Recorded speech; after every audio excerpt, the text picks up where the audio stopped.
Hello, English learners. Welcome back to English Pod. My name is Marco. And I'm Erica. And today we're going to be talking about a very special topic.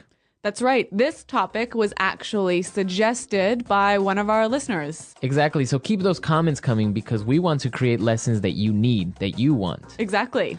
So what are we talking about today? Today's lesson is about applying for a visa. A very, very important topic. Yes, and specifically, it's about a visa interview. Exactly. As you all probably know, when you apply for a visa, especially for the US, you have an interview Yes. where you have to answer some questions. Yes. And that's what we're going to be talking about today. So before we jump into the dialogue, let's take a look at vocabulary preview. Vocabulary preview. Okay, so let's talk about visa.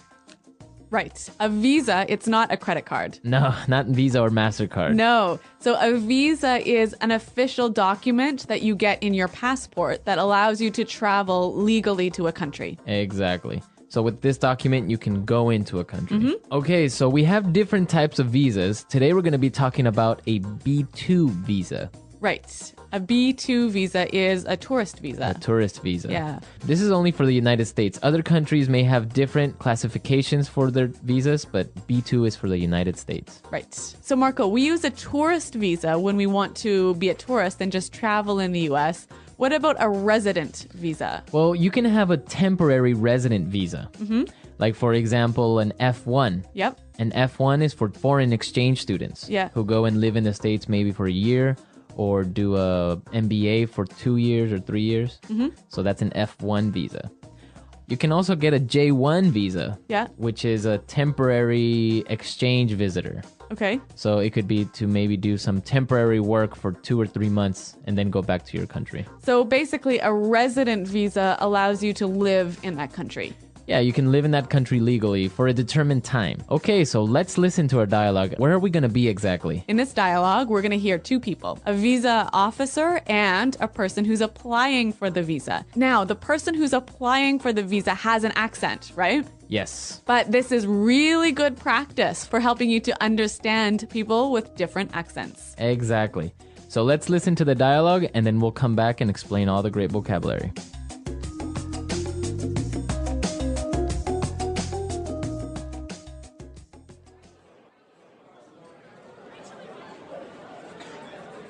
So you're applying for a B2 visa. Where's your final destination and what's the purpose of your trip to the United States?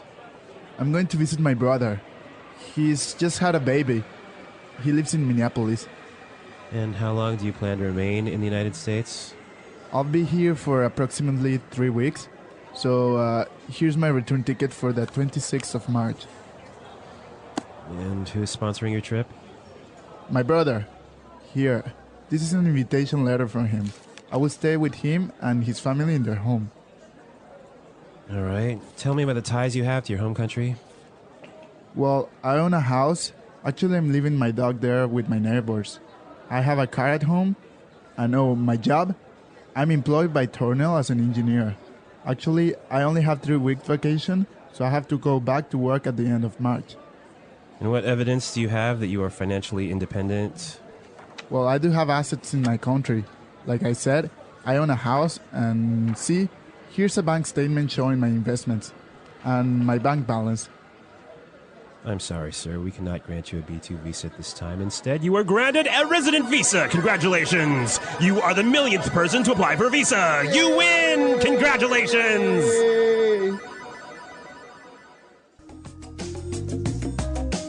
All right, what a lucky guy. He applied for a tourist visa and now he's getting a resident visa. Yeah, that's great. But does this really happen, No. Marco? No, that would never happen at a consulate. Okay, well, we can dream that this might happen for us. Yeah, exactly. All right, let's take a look at the words in language takeaway today. Language takeaway. All right, on language takeaway, we have sponsoring. Sponsoring. Sponsoring. Sponsoring. So, Erica, what does it mean to sponsor somebody? When you sponsor somebody for a visa, you take care of them and make sure they have enough money. Okay. So you are the one who's responsible for all of their expenses and making sure they just have enough money. Okay. So, for example, when I was 16, I made a trip to another country. Yep. And my parents were my sponsors. So they took responsibility for your money. Exactly. Okay. Let's look at our next word. Invitation letter. Invitation letter. Invitation letter. Invitation letter. Now, this is a really important part for a visa application. Yes, very important. What is an invitation letter? Well, an invitation letter is a formal letter that a friend or a relative or maybe a business writes to ask you to come to their country. Exactly. So you're being invited for a specific purpose to the United States. Yeah, and you have to give this letter to the visa officer. Okay. Invitation letter. Our next word. Ties. Ties. Ties. Ties. Looks exactly like tie, like the one you wear in your suit. Not quite the same though. All right, so what are ties? The ties you have to your country are the things that keep you attached to your country. Okay. That make sure that you will return to your country. Okay, so what are some examples of ties? Like maybe a house or a wife or a child or maybe some money in your bank account. Okay. Or a job even. Okay. Okay, perfect. Yeah, a good way to think of this is imagine like a rope that's attached to you and tying you to your country, to your house, to your job, to your kids. Okay, so you can't run away. Exactly. Okay. Okay, that was clear, but let's listen to some more examples of how we would use ties. Example 1. I sold my house and closed my bank account. I don't have any more ties to my home country. Example 2. Alvin enjoyed being single. He wasn't ready for the ties of family life. Example 3. Diplomatic relations have improved, and the ties between the two countries are stronger. All right, it's clear now. Let's look at our next word. Financially independent. Financially independent. Financially independent. Financially independent. So that means that you don't need anyone. That you have enough money. You have enough money for yourself. Right. So you don't have to ask your parents to pay for your ticket or pay for your food or whatever. Okay. And our last word for today. Assets. Assets. Assets. Assets.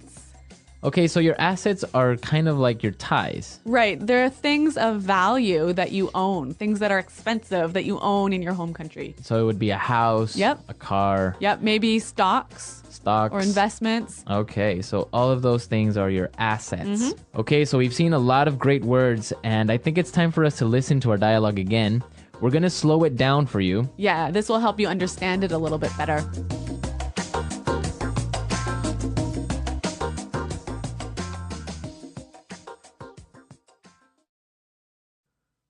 So, you're applying for a B2 visa. Where is your final destination, and what is the purpose of your trip to the United States? I'm going to visit my brother. He's just had a baby. He lives in Minneapolis. And how long do you plan to remain in the United States? I'll be here for approximately 3 weeks. See, here's my return ticket for the 26th of March. And who is sponsoring your trip? My brother. Here. This is an invitation letter from him. I'll stay with him and his family in their home. All right. Tell me about the ties you have to your home country. Well, I own a house. Actually, I'm leaving my dog there with my neighbors. I have a car at home and my job. I'm employed by Tornell as an engineer. Actually, I only have 3 weeks vacation, so I have to go back to work at the end of March. And what evidence do you have that you are financially independent? Well, I do have assets in my country. Like I said, I own a house. And see, here's a bank statement showing my investments and my bank balance. I'm sorry, sir. We cannot grant you a B2 visa at this time. Instead, You are granted a resident visa. Congratulations! You are the millionth person to apply for a visa. You win! Congratulations! Yay!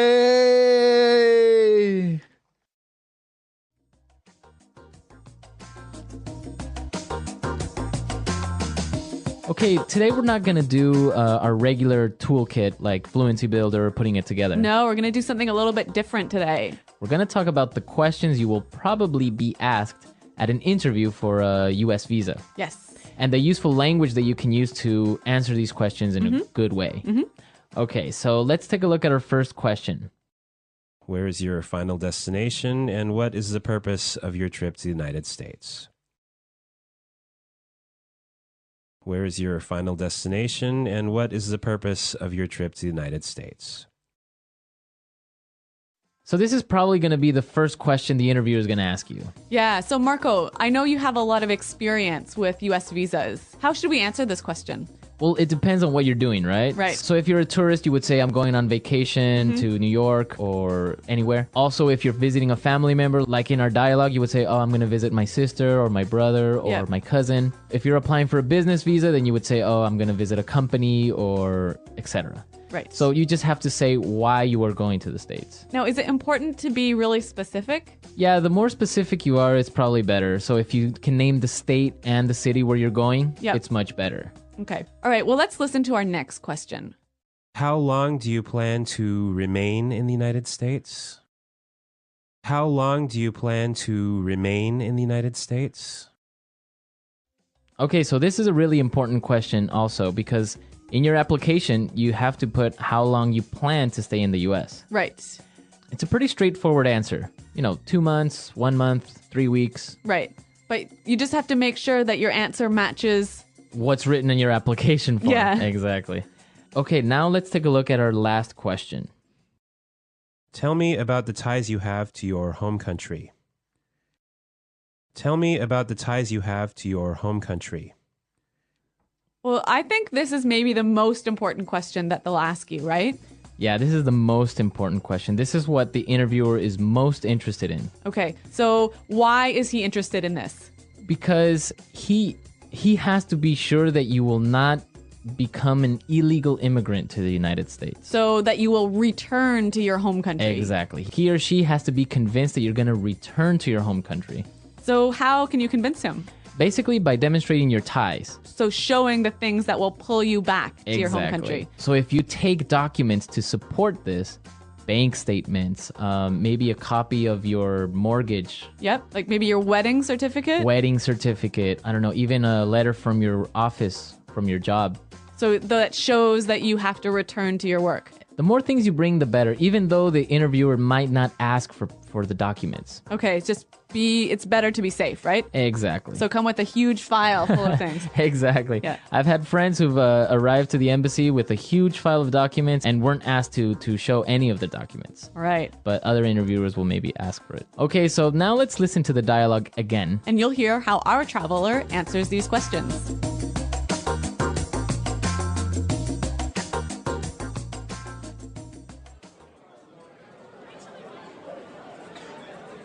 So you're applying for a B2 visa. Where's your final destination, and what's the purpose of your trip to the United States? I'm going to visit my brother. He's just had a baby.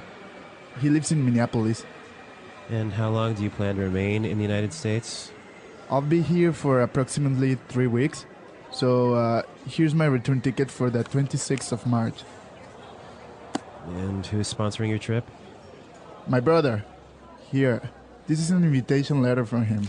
I will stay with him and his family in their home. All right. Tell me about the ties you have to your home country. Well, I own a house. Actually, I'm leaving my dog there with my neighbors. I have a car at home. And my job? I'm employed by Tornell as an engineer. Actually, I only have 3 weeks vacation, so I have to go back to work at the end of March. And what evidence do you have that you are financially independent? Well, I do have assets in my country. Like I said, I own a house, and see, here's a bank statement showing my investments and my bank balance. I'm sorry, sir. We cannot grant you a B2 visa at this time. Instead, you are granted a resident visa. Congratulations! You are the millionth person to apply for a visa. You win! Congratulations!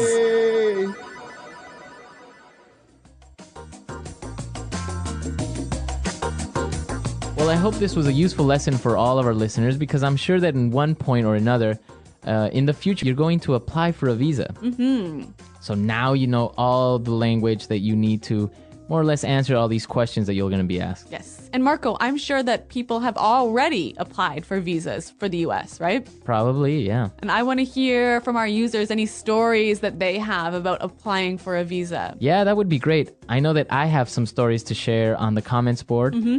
And we want to hear your questions and comments and any suggestions. So visit our website at englishpod.com, and Marco and I will be there to respond to you and answer your questions. Well, everyone, thanks for listening, and until next time, goodbye.